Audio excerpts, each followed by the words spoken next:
خطی پیش است. این دفعه کوشش کرد ولی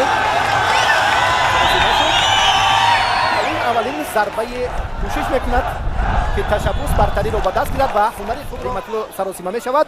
عبدالصمد حاجی بایوف با کمک او میشتابد تحت رقم 8 توپ را به مرکز میدان و اکنون ضربه قوی فوتبالبازی رقم 4 داوید مبوتار. این اولین امکانیت فوتبالبازان روشن تاجیکستان بود که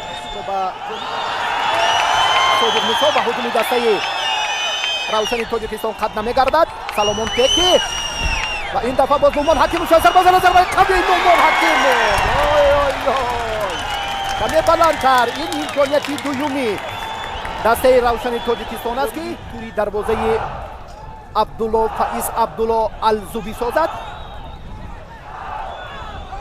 و باز لگنر از جمهوری ازبکستان به هجوم میگذرد و ببینید که از چگونه امکانیت خود استفاده میکند. حکمت الله رسولوف در حالتی خیلی ناگوار خود نومان حکیموف قرار داشت و باید او اگر موقع توپ را صاحبی کند و شد به نیمه راست و اکنون هجوم دسته روشن باز ادامه مییابد چون همیشه نیمه محافظتگر سمت چپ حکمت الله رسولوف. عبدالصمد حاجیبای سیرالدین غفورов از سمت چپ به هجوم میگذرد. لگنر از جمهوری ازبکستان تحت رقم 7 هنرنمایی دارد و اکنون این دفعه محمد الداوود.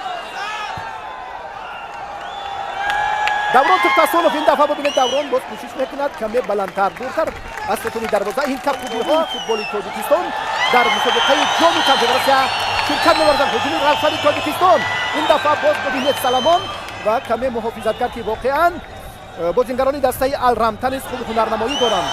صالح دیابت و باز هجوم دسته روشن تاجیکستان قد نمیگردد. دیابت این دفعه باز ببینید تحت رقم 4 ضربه میزند و ببینید در خط هند و از کنار چپ باز آنها توپ را به بازی درآوردند. دوران توپ تصانف سیرالدین غفورov اکنون باز این دفعه دوران تلاش میکند با توپ صاحب میگردد نه غیر قاعده عمل کردنی با آسانی وارد کردند.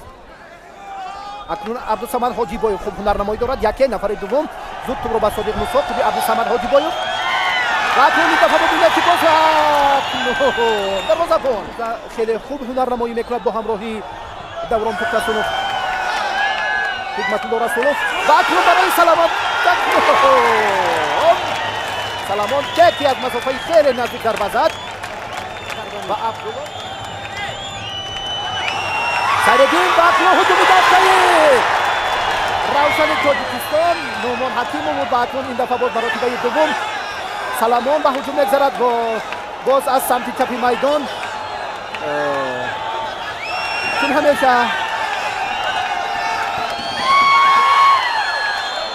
میگن که زود به و اکنون این دفعه برگزار از گل امین دارند و اینجا باز فوتبالبازان دسته روشن زود خطاگیری خود را اصلاح میکنند و به هجوم میگذرند. حکمت الله رسولوف سلامان تحت کوشش میکند و به نیت نیمه چپ میشود. سلامان تحت رقم 9 ضربه میزند بلندتر تحتی این امکانیت پنجم فوتبال مسئولیت زیاد را از خود مربیان و همچنین هیئت دسته طلب می‌نماید که در هر یک بازی باید فعال باشند و حالا ببینید که چگونه فوتبالبازان روشن تاجیکستان خط محافظت دسته الرمتا را با آسانی رخنه میکنند. سیرالدین غفورov خوب هنرنمایی دارد. واقعا هنرش شایسته افتخار است که در بازی امروزه پیوسته تلاش میکند و این مراتبه پنجم است که سیرالدین غفورov خط محافظت دسته الرمتا را با آسانی رقم میکند و یک امکانیت برای سلامان صادق موسی عبدالصمد حاجیبایوف سلامان اکنون ببینید که چگونه امکانیت را هست. نومان دوران توپ تصانف سلامان ضربه میزند تکی هجوم جوابی دسته الرمتا وضعیت مشکل برای دروازه‌بان و مشکلی در برابر میگرداند و توپ به تیر دروازه برمیخورد. اکنون این دفعه وضعیت مشکل برای فوتبالبازان دسته روشن تاجیکستان و این کسبی ها با افتخار هنری بلند صادق موسی دسته روشن هنرنمایی میکند. در بازی امروزه خیلی هنرش شایسته افتخار است. چند دفعه مشاهدی کمبیناسیون جالبی این بازیگر دیدیم. ضربه قوی مهمانان به هجوم میگذرند. رمیز سمارا و اکنون دروازه‌بان این دفعه خوب هنرنمایی کرده در سفر و این دفعه رستم ریزایی فقط رو ببینید رستم ریزایی مراتبه دوم باز دروازه‌بان این دفعه توپ را صاحب گردید و کمی اوسیب دید از بکمونه چون که مصعب الهم تحت رقم دهم